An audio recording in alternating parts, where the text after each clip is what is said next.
Scientology, a complete factual guide. Its history, beliefs, and practices as Scientology presents them.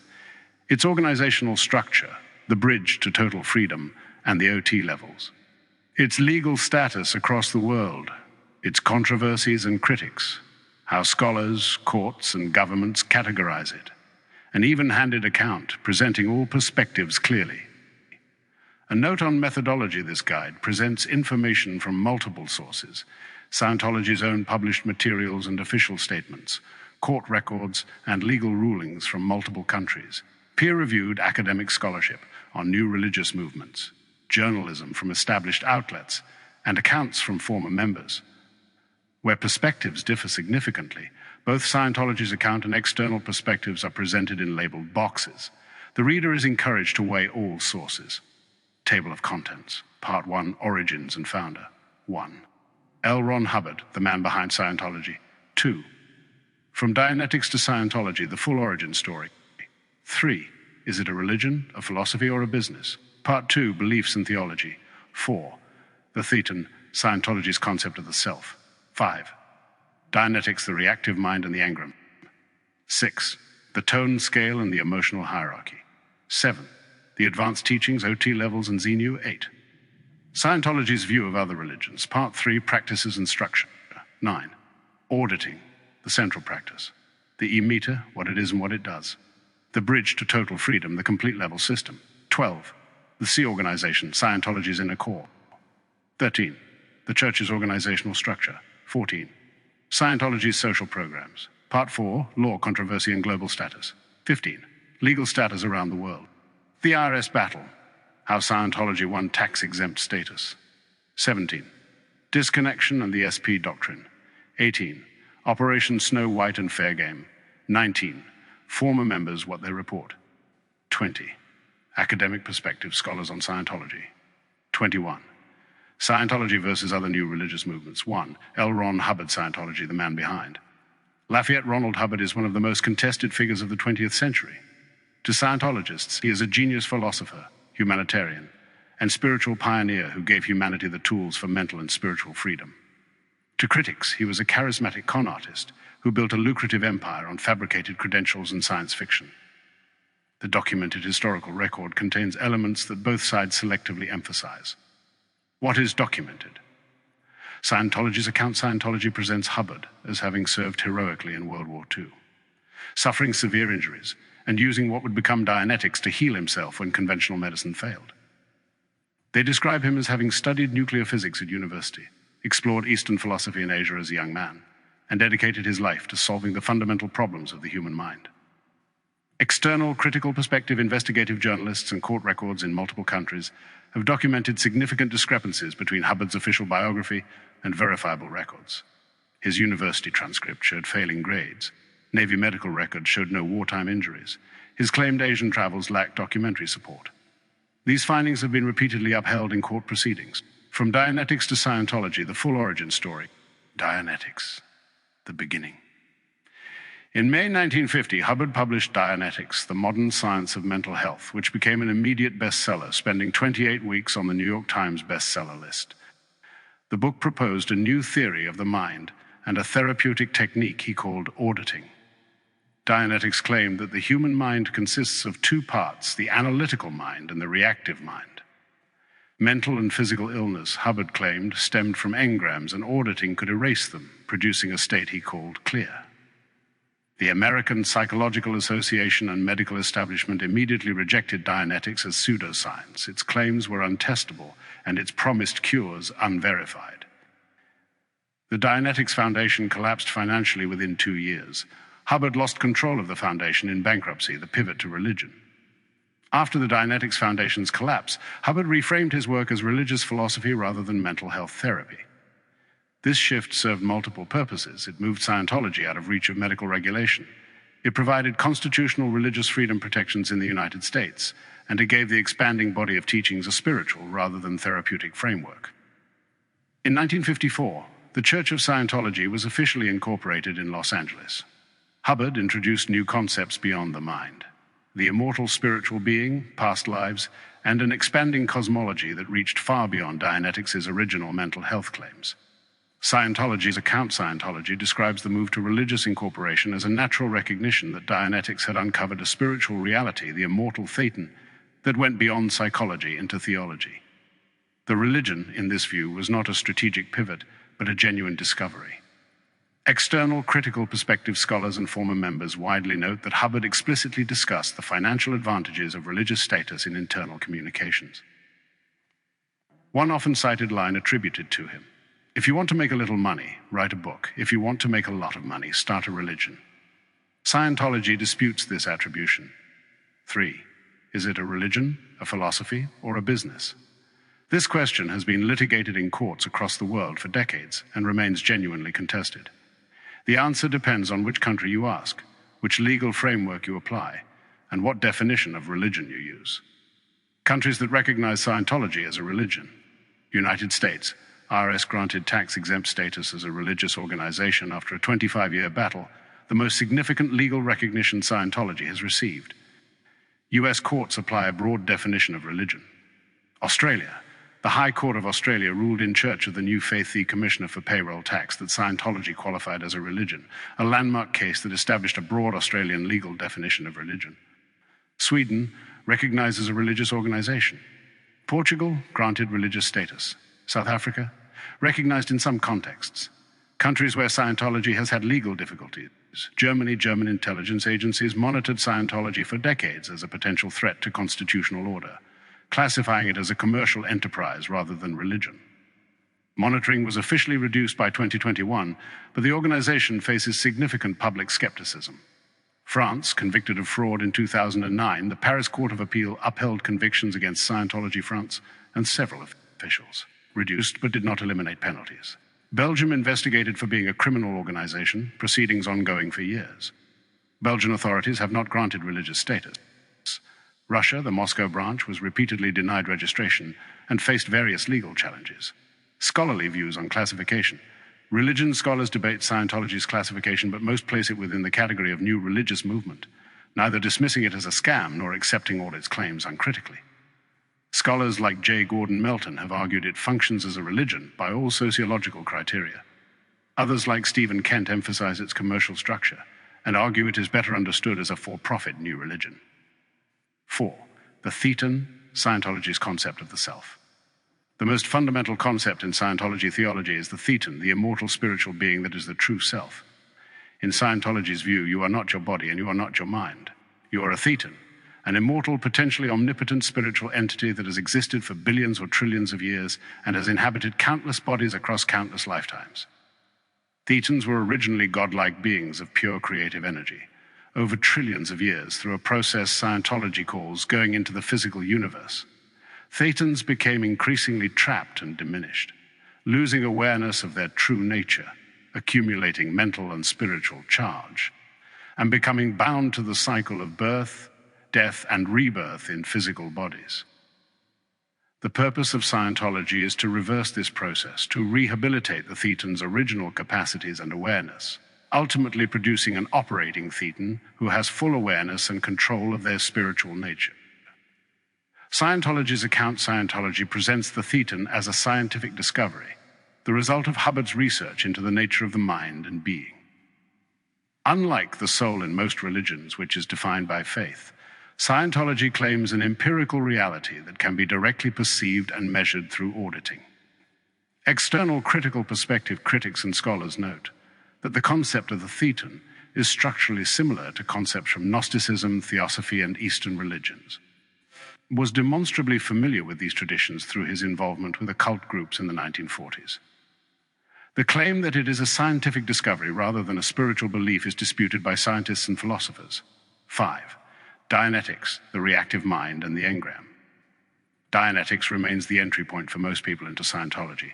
Its central claims the analytical and reactive minds. Scientology holds that the human mind has two parts.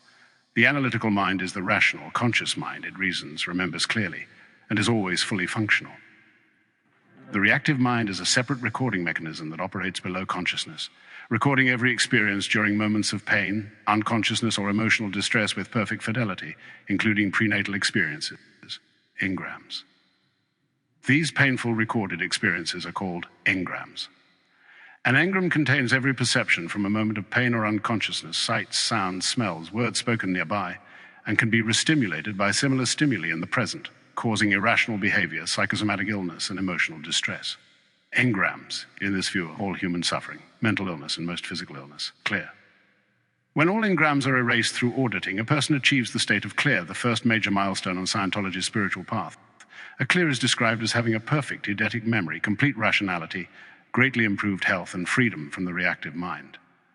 Scientology's account Scientology points to many testimonials of people who report dramatically improved lives, relationships, and health after becoming clear. They describe Dianetics as a breakthrough in mental technology that psychiatry and psychology have failed to match. External critical perspective, the American Psychological Association, the American Medical Association, and the broader scientific community have consistently found that Dianetics' central claims, the reactive mind, the engram prenatal recording, and the state of clear, have no empirical support and contradict established neuroscience. Studies of individuals who have achieved clear have not confirmed the claimed abilities. Scientology does not permit independent scientific testing of its claims. The tone scale and the emotional hierarchy. One of Hubbard's influential early contributions was the tone scale and numerical chart mapping human emotional states from the lowest to the highest, with corresponding behaviors and social characteristics. False. External critical perspective critics and psychologists note that the tone scale pathologizes normal human emotions and creates a hierarchy that can be used to dismiss or marginalize people expressing valid emotional responses. The characterization of covert hostility has been used by Scientologists to label critics, doubters, and former members as dangerous and dishonest without evidence. 7. The advanced teachings, Xenu, OT levels, and this chapter requires careful framing.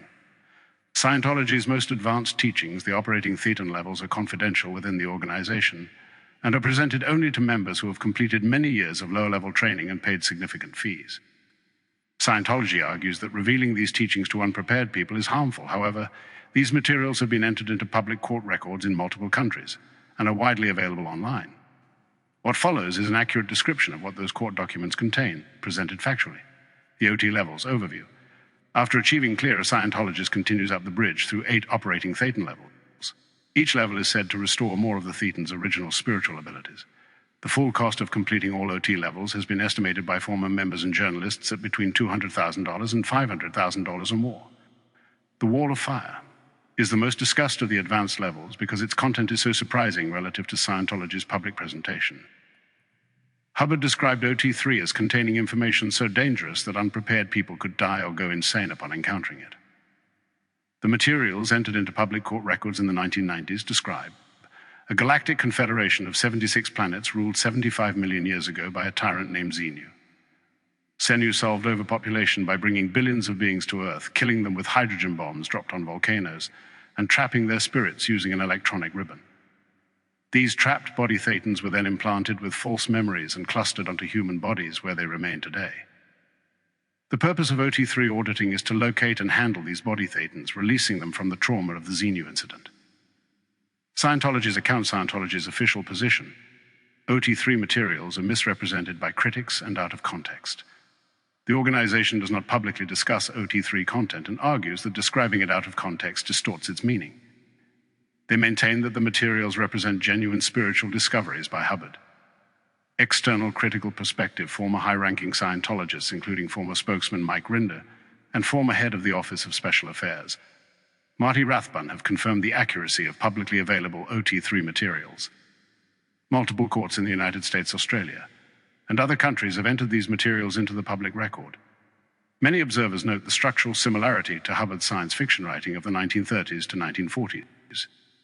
Scientology's view of other religions is that it is compatible with other religions and that members may practice Scientology alongside Christianity, Judaism, Islam, or any other faith.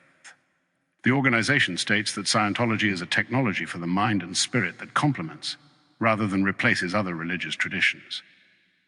Scientology's account official Scientology materials state, a Scientologist can be a Christian, a Jew, a Buddhist, or a member of any other religion and still practice Scientology. Scientology is presented as compatible with all existing faiths. External critical perspective former members at higher levels report that this characterization changes significantly at advanced levels. OT2 materials describe the content of world religions as implanted false memories, meaning that at the advanced level, Christianity, Islam, Buddhism, and Hinduism are understood as artificial constructs installed by the Xenu incident. Critics argue this is fundamentally incompatible with those traditions, even if entry-level Scientology presents itself as non-exclusive. 9. Auditing the central practice. Auditing is the core practice of Scientology, the one-on-one counseling session through which virtually all spiritual progress is made. The word comes from the Latin audia. An auditor guides the preclear through specific processes designed to locate and discharge the mental and spiritual charge blocking their awareness and freedom. How auditing works. The preclear holds the electrodes of an e-meter, while the auditor holds the meter and watches the needle. The auditor asks questions from a prepared list designed for the specific level the preclear is on. When the preclear answers, the needle on the e-meter moves in various ways. The auditor looks for a specific pattern indicating that a charge has been discharged. The preclear is encouraged to recall and re-experience past events, including traumatic ones, until they no longer produce emotional charge. Detailed notes are kept of every session, including everything the preclear says. These are stored in the person's permanent file. Costs. Auditing is sold in 12 5-hour blocks called intensives. The cost has varied over time and by location, but has been reported by former members and journalists at $750 to over $1,000 per hour at major Scientology centers. Completing the full bridge requires many hundreds of hours of auditing, contributing to the overall cost estimates of $200,000 to $500,000 or more. Scientology's Account Scientology presents auditing as a precise, workable technology for improving mental and spiritual well-being, more effective than conventional therapy and without the use of drugs. They note that many members report profound positive experiences in auditing. External critical perspective former members and mental health professionals raise several concerns. The confidentiality of auditing records is not protected by clergy privilege in many jurisdictions. Scientology has been documented using information from members' auditing files against them in disputes. The practice of repeatedly revisiting traumatic memories without professional therapeutic oversight concerns psychologists, and auditing's effectiveness has not been verified through independent research. 10. The e-meter, what it is and what it does. The electropsychometer is a device central to Scientology practice. It consists of 2 metal cylinders connected to a simple galvanometer, a device that measures changes in electrical resistance. The preclear holds 1 cylinder in each hand while the auditor watches the needle. Scientifically, the e-meter measures galvanic skin response, changes in the electrical conductivity of the skin caused by sweating. GSR changes in response to mental and emotional states. This is the same principle used in polygraph machines, though the e-meter measures continuously rather than at set intervals. Scientology's Account Scientology describes the e-meter as a religious artifact, a religious counseling aid that helps the auditor locate areas of spiritual distress. They claim it detects something beyond ordinary galvanic skin response, the movement of mental image pictures and spiritual charge. The FDA has required that Scientology label e-meters as ineffective for diagnosis or treatment of any disease. Scientology complies with this labeling while maintaining the device's spiritual significance. External critical perspective scientists and psychologists describe the e-meter as a simple galvanic skin response meter with no capability beyond measuring skin conductivity changes. The interpretation Scientology places on needle movements have no scientific basis. The device can create a compelling sense that something is being found and handled without any objective verification. 11. The bridge to total freedom, the complete level system. The bridge to total freedom is Scientology's comprehensive map of spiritual progress, a precise sequence of training levels and auditing grades that, in Scientology's framework, progressively restore the Thetan's original capabilities. The bridge has 2 sides, the training side and the processing side. Ideally, members advance on both sides simultaneously. The processing side, purification rundown, a detox program involving exercise, sauna, and vitamins.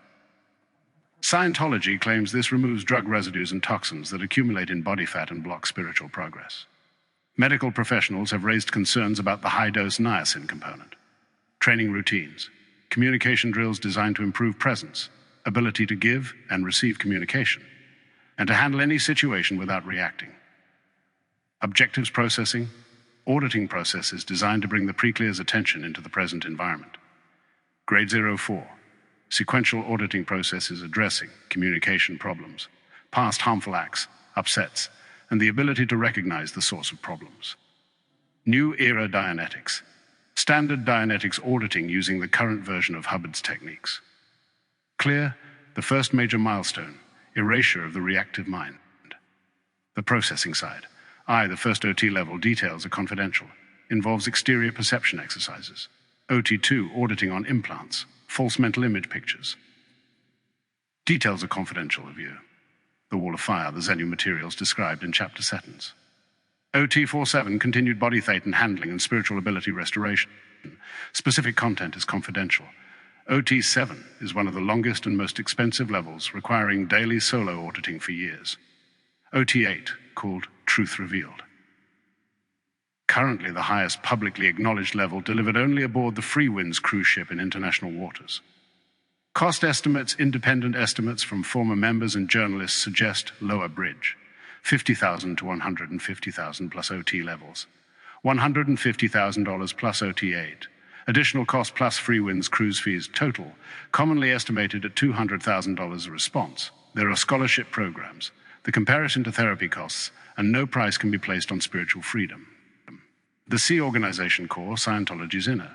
The Sea Organization is Scientology's most dedicated core, a group of members who have signed a billion-year contract, pledging their service to Scientology across this and all future lifetimes.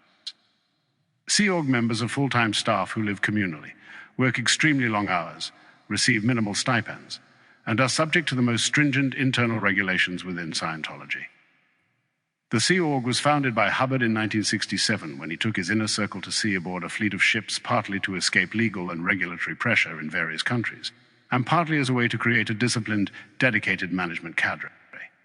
Scientology's account Scientology describes Sea Org members as the most dedicated volunteers in the world, people who have chosen to give their lives to the greatest humanitarian mission in history. The billion-year contract reflects the Scientological understanding of the Thetan's immortality.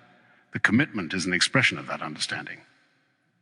External critical perspective former Sea Org members, including high-ranking officials, have described conditions that human rights organizations and journalists characterize exploitative, extreme work hours, severe restrictions on outside contact, internal punishment programs, discouragement or prohibition of having children while in the Sea Org, and significant barriers to leaving. Multiple governments have investigated these conditions. 13%. The Church's organizational structure. Scientology has an unusually complex organizational structure, partly reflecting its history of legal and regulatory challenges, and partly as deliberate design to compartmentalize operations. Key organizations. Church of Scientology International, the Mother Church, the central ecclesiastical organization that coordinates the global network of Scientology churches. Religious Technology Center holds the trademarks and service marks of Dianetics and Scientology, described officially as the guardian of Scientology's purity and standard application. Under the leadership of David Miscavige since Hubbard's death in 1986, former executives describe RTC as the actual center of power. Author Services Inc. manages Hubbard's literary estate and copyrights. Citizens Commission on Human Rights, an anti-psychiatry advocacy organization founded by Scientology in 1969, campaigns against psychiatric medication and the mental health industry. Narconon, rehabilitation program using Scientology techniques, operated as a separate entity but widely understood as part of the Scientology network. Has faced lawsuits alleging fraud and patient deaths. Applied Scholastics, an educational program based on Hubbard's study technology. World Institute of Scientology Enterprises licenses Hubbard's management technology to businesses. Critics note this as a way Scientology's teachings enter secular business environments without disclosure. David Miscavige. David Miscavige has led Scientology since Hubbard's death in 1986, despite holding no official ecclesiastical title. He is the most powerful figure in Scientology today. Former senior executives, including Marty Rathbun and Mike Rinder, have publicly described Miscavige as exercising absolute control and engaging in physical abuse of staff. Scientology denies these accounts. 14. Scientology's social programs. Scientology operates a number of visible public programs, often presented as humanitarian activities independent of religious content. Volunteer ministers, Scientology's disaster relief program members who deploy to disaster sites offering assists. They have been present at major disasters including 9/11, the Haiti earthquake, and various hurricanes. The program provides significant positive visibility for Scientology, The Way to Happiness, a non-religious moral code booklet based on Hubbard's writing, widely distributed in schools and communities. Critics note it serves as introductory outreach. Youth for Human Rights, a human rights education program founded by a Scientologist, officially independent but closely associated with the church. Criminon, a prison rehabilitation program using Scientology-based materials. Scientology's account Scientology presents these programs as genuine humanitarian work independent of its religious mission, help offered to anyone, regardless of their religious affiliation. External critical perspective critics, including journalists and former members, describe these programs as effective public relations and recruitment tools, ways to present a positive face to the public and introduce people to Scientology's approach under secular branding. Several programs have faced criticism. Narcanon has faced lawsuits alleging medical negligence. Volunteer ministers' assists have no scientific support as medical intervention. Legal status around the world. Scientology's legal status has been litigated more extensively than almost any other new religious movement in history. The organization has been extraordinarily aggressive in using litigation as a tool, both to protect its interests and, critics argue, to silence opponents. The IRS battle, how Scientology won tax-exempt status. Scientology's 1993 agreement with the IRS is one of the most remarkable events in American tax and religious freedom law, and one of the most contested. The IRS had revoked Scientology's tax-exempt status in 1967, finding that the organization operated for private profit rather than religious purposes. For 26 years, Scientology waged an extraordinarily aggressive campaign to regain it. The campaign. Scientology filed more than 2,000 lawsuits against the IRS and individual IRS agents, a strategy that is well documented in court records. Members were encouraged to file Freedom of Information Act requests for IRS files and conduct investigations of individual IRS agents' personal lives. The Church established a network of front organizations to contest IRS decisions across multiple jurisdictions simultaneously. In 1991, Scientology's lawyers met secretly with IRS Commissioner Fred Goldberg Jr., a meeting later revealed through documents obtained by the New York Times. The 1993 Agreement. In October 1993, the IRS and Scientology reached a comprehensive agreement granting full tax-exempt status to over 150 Scientology entities. The terms of the agreement were kept secret for years, a highly unusual arrangement for an IRS ruling. Key terms were eventually obtained through legal action and published by the Wall Street Journal in 1997. External critical perspective tax law experts and journalists have characterized the IRS-Scientology agreement as extraordinary and unprecedented, both in the scope of organizations granted exemption and in the secrecy of the agreement's terms. Critics argue it represented a capitulation to legal pressure, rather than a genuine finding that Scientology met the criteria for religious tax exemption. The New York Times described the agreement as one of the most favorably treated in IRS history, 17%, disconnection and the SP doctrine. Two of Scientology's most criticized practices are disconnection and the doctrine of the suppressive person. The suppressive person. In Scientology's framework, a suppressive person is someone who actively works against Scientology or against a Scientologist's spiritual progress. SPAs are described as people who derive satisfaction from making others fail, and who, consciously or not, are opposed to Scientology's aims. Being officially declared an SP by the Church is the most severe sanction in Scientology. Disconnection. When a Scientologist is in a relationship with someone deemed an SP or who is simply critical of Scientology, the Scientologist may be required to disconnect, to cut off all contact with that person. This can apply to family members, spouses, parents, and children. Scientology's account Scientology describes disconnection as a voluntary choice available to any Scientologist who finds that a relationship is damaging their spiritual progress. They compare it to any person's right to choose not to associate with people they find harmful. External critical perspective. Former members, family members, and human rights organizations, including the Australian Human Rights Commission, have documented cases where disconnection was enforced, not merely suggested, under threat of the member themselves being declared an SP if they maintained contact.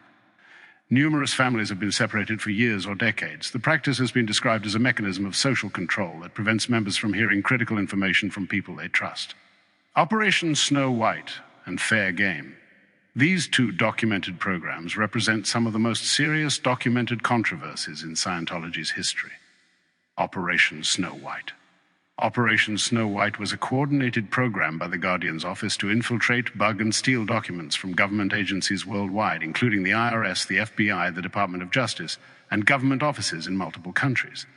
The goal was to expunge perceived anti-Scientology materials from government files. The operation was exposed in 1977 when the FBI raided Scientology offices in Los Angeles and Washington, D.C., seizing approximately 48,000 documents. 11 senior Scientology officials were convicted of federal crimes including burglary, theft, and obstruction of justice. Hubbard's wife, Mary Sue Hubbard, was among those convicted and served prison time. The Guardian's office was subsequently dissolved and replaced by the Office of Special Affairs. Fair game policy. Hubbard issued a policy in 1965 declaring that suppressive persons could be deprived of property or injured by any means by any Scientologist without any discipline of the Scientologist. May be tricked, sued, lied to, or destroyed without any discipline of the Scientologist.